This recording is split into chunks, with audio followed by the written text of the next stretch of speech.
Hi everybody, this is Shalu here. दोस्तों, आज के इस वीडियो में हम बात करेंगे आपकी सोशियोलॉजी क्लास 11 की एनसीईआरटी बुक को। दोस्तों, यहाँ पर देखिए आपकी क्लास 11 में दो बुक्स हैं, तो यहाँ पे आज हम आपकी पहली बुक को डिस्कस करेंगे। तो यहाँ पे आपकी पहली बुक में जो कंटेंट दे रखा है वो आपके यहाँ पे 5 चैप्टर्स दे रखे हैं।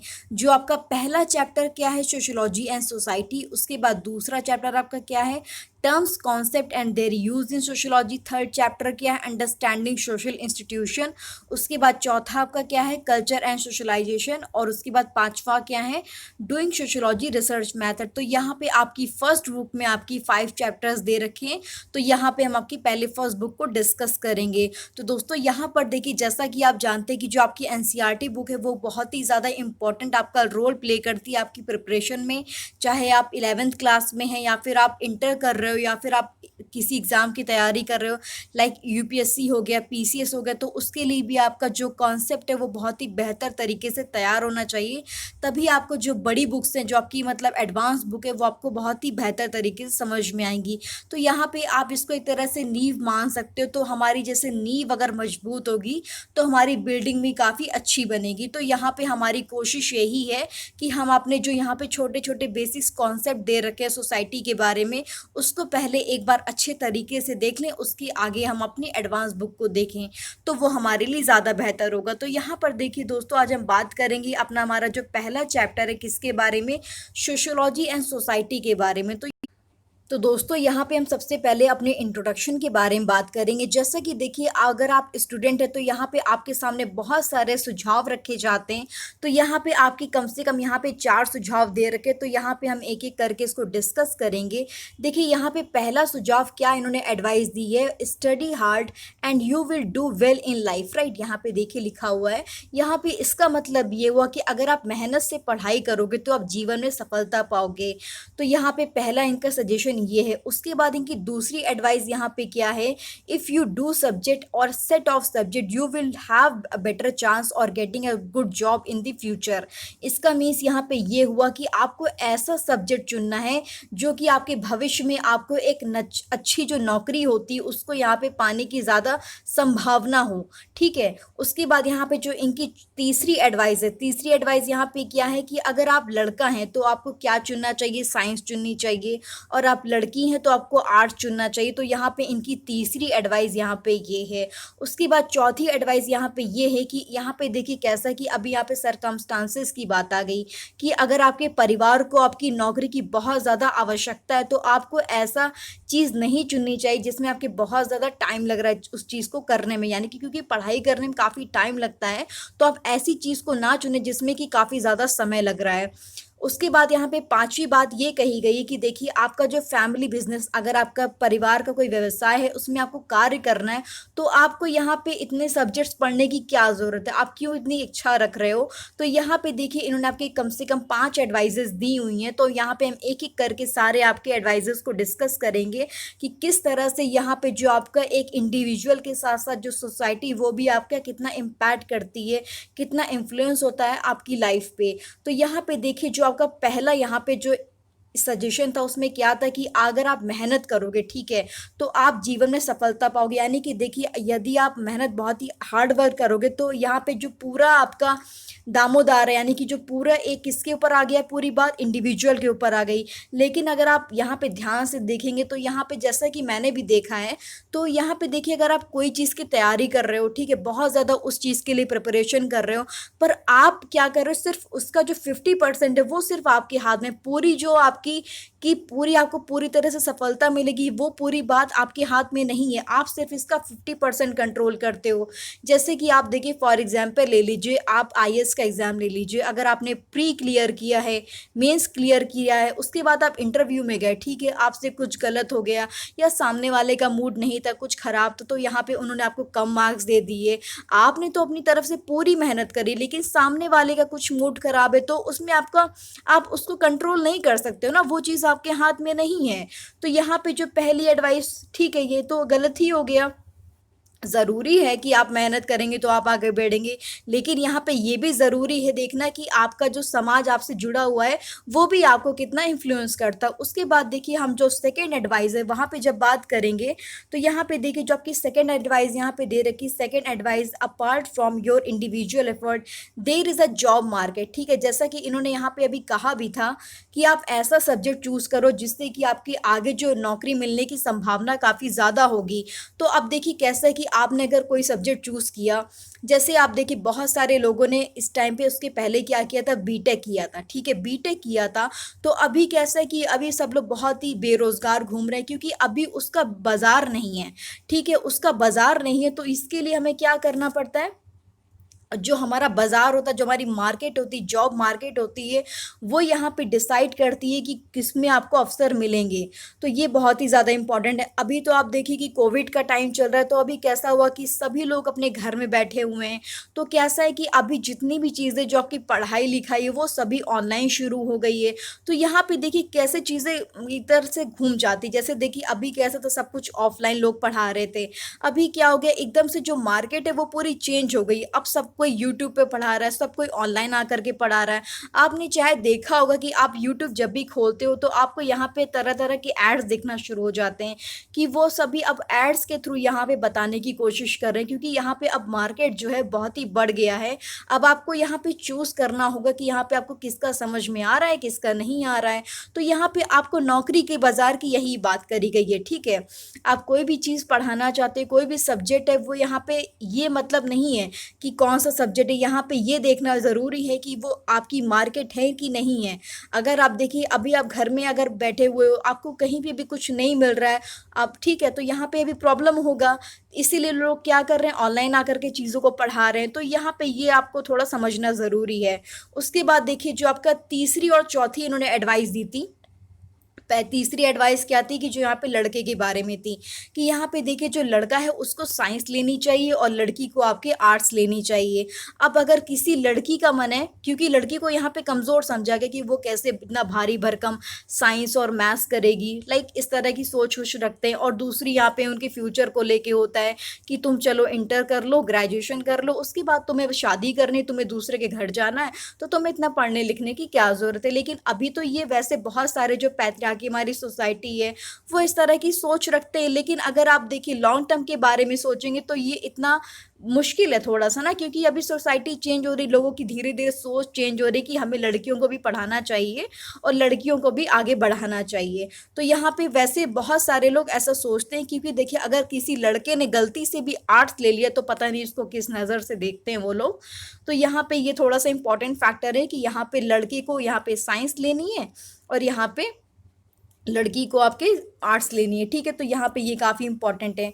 उसके बाद देखिए यहाँ पे जो आपका job market, it is not just not personal effort, यहाँ पे जॉब मार्केट भी ज़रूरी है।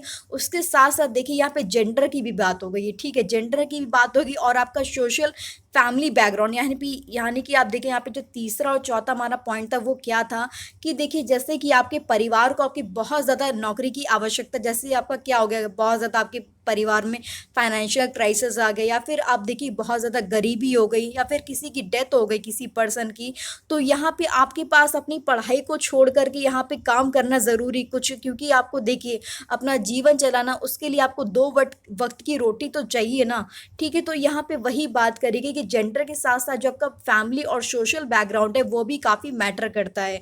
तो ये आपको ज़रूरी है ध्यान रखना। अब देखिए जैसे यहाँ पे कह रहे हैं कि जैसे आप और भी एग्ज़ाम्पल ले सकते हैं, जैसे देखिए आईएएस अगर कोई तैयारी कर रहा है, तो यहाँ पे कैसा होता है कि वो आईएएस जो है वो यूपीएससी बहुत ही अनप्रेडिक्टेबल है। उसको आप ये नहीं कह सकते कि यहाँ पे आपको 100% सफलता मिलेगी, आपको एक बैकअप प्लान रखना होगा। तो आप ऐसा विषय क्यों चुन रहे हैं जिसमें आपको बहुत ज़्यादा यहाँ पे टाइम लगने वाला है दोस्तों। तो आप इस तरह के एग्ज़ाम्पल लेकर के देख सकते हैं। उसके बाद यहाँ पे ये बहुत ही ज़रूरी है कि जो आपका खुद के एफ़र्ट्स होते हैं, जो आपके इंडिविजुअल एफ़र्ट्स होते हैं, बहुत ही ज़्यादा आपके लिए महत्व रखते हैं। लेकिन यहाँ पे ये ज़रूरी नहीं कि उसका जो आउटकम है, ठीक है, वो डेफ़िनेटली पूरी तरीके से आपको मिले।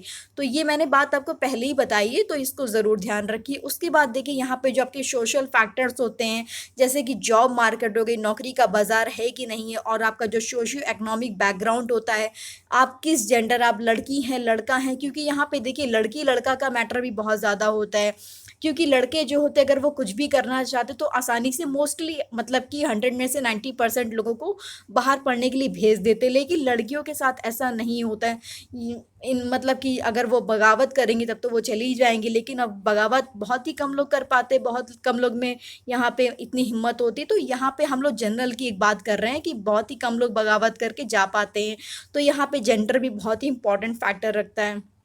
उसके बाद यहाँ पे कह रहे हैं कि जो आपका देखिए यहाँ पे गुड जॉब और अच्छी जॉब को कौन यहाँ पे डिसाइड करता है। यहाँ पे देखिए आपके जैसे कि देखिए कैसा है कि अगर आपने एग्जाम आईएएस को क्लियर किया, ठीक है, आईएएस को क्लियर किया यहाँ पे, तो आपको बहुत ज़्यादा यहाँ पे ऐशो आराम मिलेगा, शोहरत मिलेगी, आपकी हर जगह लोग इज्जत करेंगे। तो यहाँ पे गुड जॉब क्या है वो कौन बताता, हमारी सोसाइटी बताती है। यहाँ पे क्या क्राइटेरिया होना चाहिए, तो यहाँ पे देखिए इसका पैसा होना चाहिए, या फिर रिस्पेक्ट होनी चाहिए, या फिर कोई रिकग्निशन होना चाहिए, या फिर इंडिविजुअल सेटिस्फैक्शन होना चाहिए। तो यहाँ पे ये सारे फैक्टर्स जो है वो बताते हैं कि आपकी जो जॉब है वो वर्थ है कि नहीं है। और उसके साथ साथ यहाँ पे जो आपके कल्चर और सोशल नॉर्म्स हैं वो भी क्या इसमें रोल प्ले करते हैं। तो यस यहाँ पे रोल इंपॉर्टेंट प्ले करते हैं।